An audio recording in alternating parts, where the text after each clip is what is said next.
When I started making my first list, Mr. Shoaff said, "Mr. Rohn, looks like we're going to be together for a while." He said, "I've got a suggestion for you." He said, "I think one of the first goals you ought to set, you're a 25-year-old American male. Sure, you've made some mistakes, but now you're on the road to better things. You got a family, worth it. Reasons makes the difference." And he said, "You've got every reason to do this." He said, "Why don't you, among all the goals you're going to set, why don't you set a goal to become a millionaire?" A millionaire. This is America. All the possibilities are available. Why don't you set a goal to become a millionaire? He said, "It's got a nice ring to it." Millionaire. Enough zeros to impress your accountant? Millionaire. And he said, "Here's why." Now I thought, the man doesn't need to teach me why. I'm thinking, wouldn't it be great to have $1 million? He said, "No, that's not it. Here's why." And I had one of the greatest lessons I ever learned, and I'm about to share it with you. This will be worth the price of being here today if you can capture what I'm about to share with you. Babysitter fees, whatever else you paid. Some of you missed some sales today to be here, so this is a costly day for you. But what I'm about to share with you changed my whole life. Here's what Mr. Shoaff said. Set a goal to become a millionaire. And he said, here's why. For what it will make of you to achieve it. And I got one of the greatest classes in one sentence I've ever received in my life. Set a goal that'll make you stretch that far. For what it will make of you to achieve it. What a brand new reason for setting goals. What an all-encompassing challenge to have a better vision of the future. What for? To see what it will make of you to achieve it. And here's why. The greatest value in life is not what you get. The greatest value in life is what you become. Major question to ask on the job is not, what am I getting here? That's not the major question. The major question to ask is, what am I becoming here? It's not what you get that makes you valuable, it's what you become that makes you valuable. So Shoaff said, set a goal to become a millionaire. For what it will make of you to achieve it. Then he said, when you finally have become a millionaire, now, he said, what's important is not the money. I thought, wow, I've got some more to learn. He said, no, Mr. Rohn, I'm telling you honestly, you could just give the money away. Now, I did better than that, right? I told you. I lost it all. I'm rich by the time I'm 31. I'm a millionaire. I'm broke by the time I'm 33. So I didn't have to give it all away. I lost it all. Foolish mistakes I made. I'm a farm boy from Idaho. That early money drove me bonkers. I used to say, how many colors does it come in? I'll buy them all. I went crazy over that first money. I just went crazy.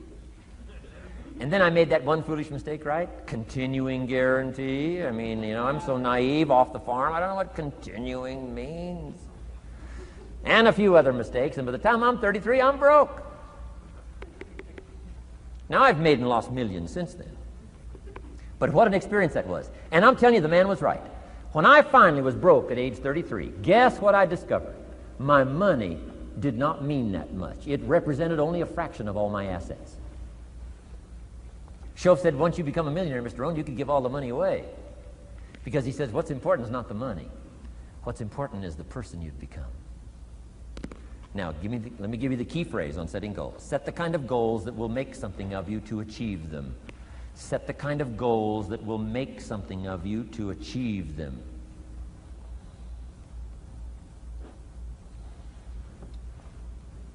Always keep that in mind. What will this make of me? If I set this goal and go for it, not only will I achieve it, but what will it make of me in the process? What a whole new concept on setting goals. Now, there's two parts to this, and then we're wrapping up goals. Here's the first part now in this goal setting for what you become. Number one, don't set your goals too low.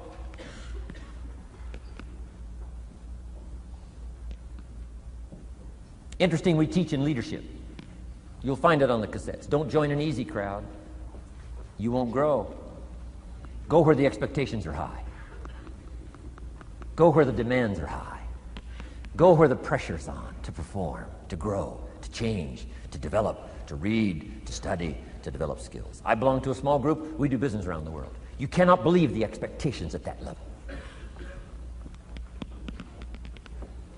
What we expect of each other in terms of excellence, far beyond average. Why? So that we can each grow, so that we can receive from the group, we can contribute to the group, something unprecedented. It's called living at the summit.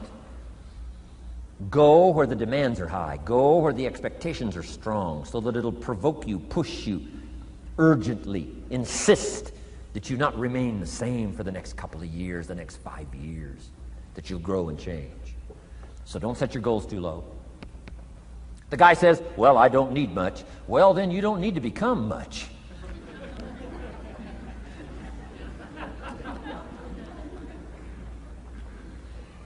Now, here's the last part on setting goals. Don't compromise. Don't sell out. There were some things I went for back in those early years that I paid too big a price for. If I'd have known how much it was going to cost me, I never would have paid, but I didn't know. So don't sell out. Ancient phrase says, count the cost, count the cost, count the cost. An ancient story says Judas got the money. You say, well, that's a success story. No. It's true, 30 pieces of silver in those days was a sizable fortune. You say, well, if a guy's got a fortune, right, that's a success story. No, you don't understand. His name was Judas. Doesn't that ring a bell? Judas. You say, oh, yes, Judas, the traitor. That's right, the traitor got the money. Doesn't that change the story? And the answer is, of course, it changes the story. Interestingly enough, after Judas gets the money from becoming a traitor, he's got the money in his hot little hand, and now he's unhappy. Somebody says, well, if you had a fortune, how could you be unhappy? Well, he wasn't unhappy with the money. He was unhappy with himself. Key phrase, the greatest source of unhappiness is self-unhappiness. The greatest source of unhappiness doesn't come from outside. The greatest source of unhappiness comes from inside.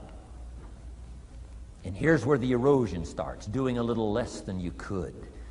That's where the beginning little infection of unhappiness starts, doing a little less than you can, not feeling that good about yourself. So don't let that happen. Judas is unhappy. He says, what'll I do? He says, oh, I'll just take the money back. Walked in where he got the money and said, here, take this money, I'm unhappy. They said, heck with you, Judas. We got what we wanted, you got what you wanted, out. They threw him out with his money.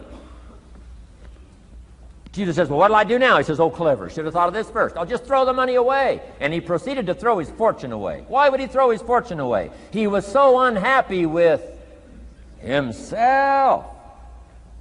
And that's not even the end of the scenario. After he threw his fortune away, he couldn't change what he became, a traitor. And now, in total abject frustration, he goes out and hangs his worthless self, which all traitors should do, save the state the money.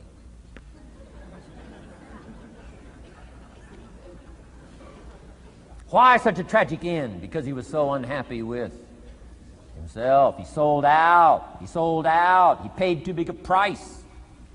Ancient script sums it all up and said, what if you gained the whole world and it cost you your soul? Too big a price to pay if you got the whole world. Don't sell out.